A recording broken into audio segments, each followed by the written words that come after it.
ब्रैजिद' नं उदालगुरि विधानसभा बियाबाव सोरनि जागोन जै फैगौ 4 मेयाव सोरबायदि राजखान्थि हान्जाया जोबथा मिनिगोन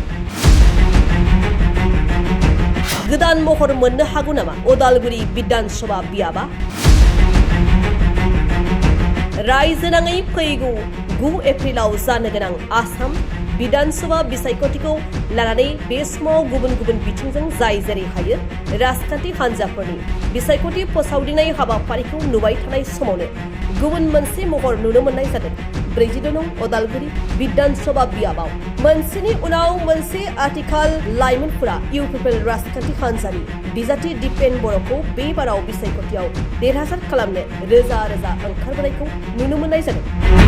मिन्थिनाय जायोदि बे बाराव लाइमोनफोरा गोदान बिजाथिखौ देशपुराव दैखांहरनो दिनैनि सानाव थियारि जादों होनना बुङो लाइमोन दैदेनगिरि बिथांमोना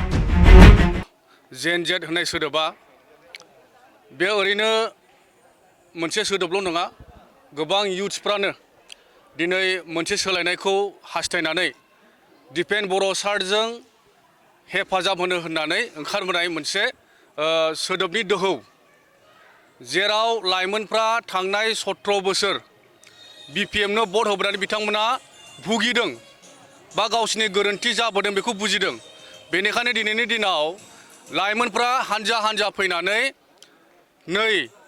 दिनैसिम बा दासिमहालागैबो बा इयुनसिमहालागैबो दिपेन बर' सारजों स्टेन्ड जाफानो होननानै ओंखारबोनाय मोनसे बे दोहौ दिनै गोबां हाजार हाजार युथफोरा गावसोरनो गाव लिङा लाबानो जों लिंलायलायनो दरखार जायाखै गावसोरनो ओंखारबोदों रिहन दैमारिया 20 बोसोर एमएलए जाबोबाय बिनि गेजेराव बिथाङा खननै मिनिस्टारबो जाबाय नाथाय बेबायदि मोनसे सुबुं फंखा बा सुबुं सम्पद हिउमेन रिसोर्स आरो पार्मानेन्ट रिसोर्स मोनसेबो बिथांनि इनस्टिट्यूट गैया नैबे उदालगुरियाव जेराव लाइमोनफोरनि थाखाय इयुननि जिउ दानांगौनि थाखाय गोनांथि दंमोन जेरै इउनिभार्सिटि गोनांथि दंमोन कलेज इन्जिनियारिं कलेज गोनांथि दंमोन बा बिदि स्किल डेभेलपमेन्टनि गोनांथि दंमोन लोंनाय दैफोरनि बिदिनो हान्थामेला राहा लामानि गोनांथिफोर दंमोन बैफोर बुस्थुफोरखौ दिनैनि यां जेनेरेशना उदालगुरियाव मोनसेबो नागिरनानै मोनाखै बिथाङा टेम्परारि बुस्थुफोर बनायनानै गावनि सार्थनि थाखाय गावनि पार्सनेल इन्टारेस्टनि थाखाय पावार लुबैनानै बारे बारे एमएलए जाबाय थादों आरो आथिखालाव बिथाङा डिपुटि चिफ आरो नै एबारावबो बिथाङा गावनि पार्सनेल इन्टारेस्टनि थाखाय आरो खनसेबाव एमएलए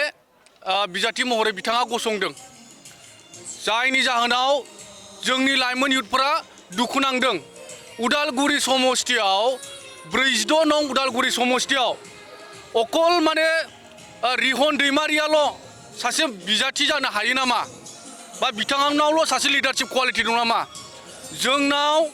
दिपेन बर' सार बायदि मोजां मोजां लिडारफोर दङ बै लिडारफोरखौ दिनै बासिनो थाखायनो दिनैनि यां जेनेरेशना ओंखारबोदों मोनसे खोथाया चर्चा जाबाय थादों जे दिपेन बर'नि सायाव नैबे ओनसोलनिनो जे एमबिए पास सानसुमा रामसियारि बिथाङा गोबां बाथ्रा बुंगासिनो दं सासे लाइमोन हिसाबै बिनि सायाव नङा बिथांनि बाथ्राफोरखौ जों बारा सावरायाबाबो जायो बिथाङा माने सासे ओरैनो सायाव बुंबायग्रा बिरबायग्रा सासे मानसि दिनैनि दिनाव लाइमोनफोरखौ बिथाङा कनफिउज खालामनो नागिरदों दिपेन बर' सार बायदि जाय मानसिया 25 बोसोर बर' हारिनि थाखाय गावनि लाइफखौ साक्रिफाइस खालामबोबाय बैबायदि मानसिखौ बिथाङा सनमान होनो रोङा जाय मानसिया गावनि साखरिखौ गारनानै गावनि न'खरखौ गारनानै बिथाङा हारिनि थाखाय बावसोमबोबाय गावनि जिउखौ आरो दिनैनि दिनाव फर द ग्रेटार इन्टारेस्ट अफ द पाब्लिक बिथाङा सासे उदालगुरिनि सासे बिजाथि बिथाङा दिपेन बर' सार बायदिखौ रेसपेक्ट होनानै बिथांजों दिनैनि दिनाव थाफानानै बिथांखौ हेफाजाब होनायनिसो गोनांथि दङमोन नाथाय गावनि पार्सनेल इन्टारेस्टनि थाखाय बिथाङा दिनै दिपेन बर' सारखौ आला गला माने गोदाव सोराव बानसावलाबायगासिनो बेयाव बे समाव आं खावलायदों नोंथांमोनखौ दा नोंथांमोना बिथांनि रावाव कनफिउस जानाङा गोनो गोथो जानाङा दिपेन बर' सारा इयुथनि थाखाय दिनै गसंदों आरो इयुथफोरनि थाखाय भबिसतखौ साननानै बिथाङा दिनै ओंखारबोदों आरो नाय बिथाङा खोथा होबाय थादों जों खोथा होदों दा दिपेन बर' सारा देरहालांखांनायनि उनाव मेक्सिमाम खामानिखौ जोङो इयुथफोरनि थाखाय मावगोन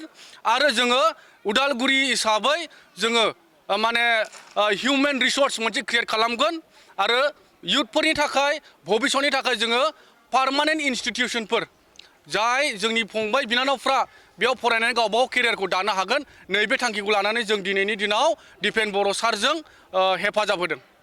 रिहन दैमारिनि जे फिसाला बिथाङा दिनै स्टार केम्पेइनार महर लानानै इयुथफोरनि थाखाय खामानि मावनानै बिथाङा जितु बिफाया देरहाखांनायनि उनाव बिथाङा सासे MCLA जानानै इयुथ जौगानायनि थाखाय खामानि मावगोन नामा नाय बिथांनि फिसालाखौनि नामखौ आं मोजां मोनथिया दै आं नुबायसो थादों आरो खोनादोंबो जे बिथाङा बिफानि जानानै बिराद केम्पेनिं खालामगासिनो दं होननानै बुंदों ना सोरनोबा माने जायफ्रा UPPLआव फैदों मोजां मोननानै फैदों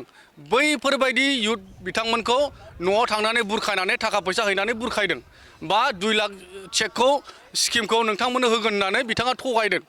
दै आरो बियो अनलि गावनि पार्सनेल इन्टारेस्टनि थाखायल' बिथांनि मतलबा जाबाय बिफाखौ MLA आव देरहाहोखांनानै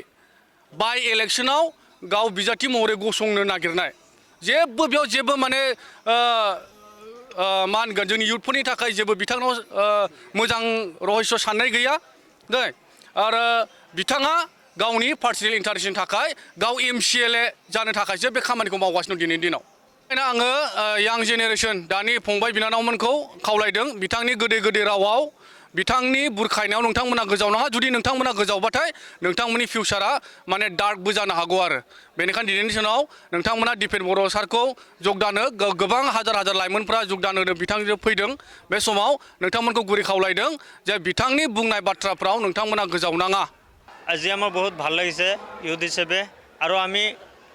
আহিছোঁ যিখিনি গোটেইখিনি আহিছোঁ সেইখিনি আমি ইউথে আহিছোঁ যে আমাৰ কেণ্ডিডেটটোৰ যিটো এইটো ইউথে কাৰণ আমাৰ যিটো এপছুৰ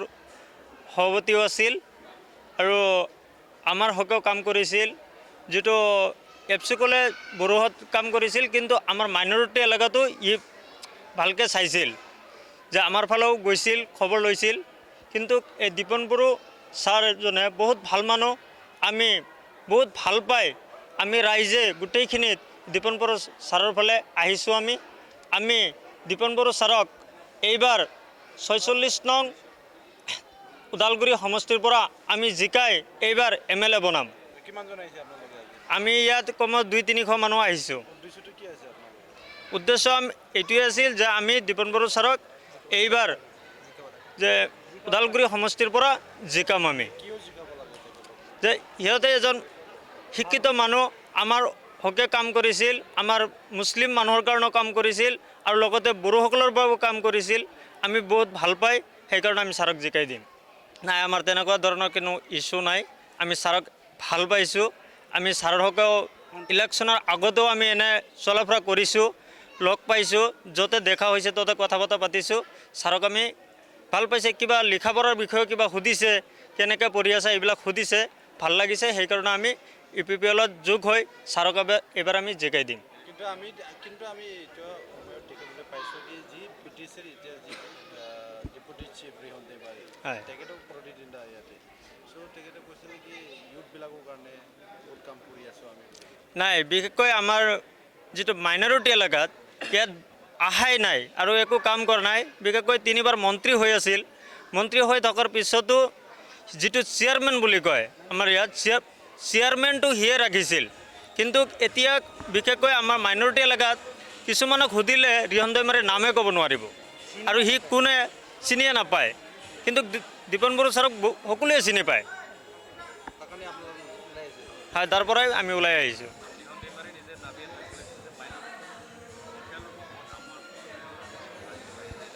ইটো আউল তাউল এনে নক'লে নহ'ব নহয় আমিহে কাক ভাল পাম তাকহে দিব পাৰিম আমি ভোটটো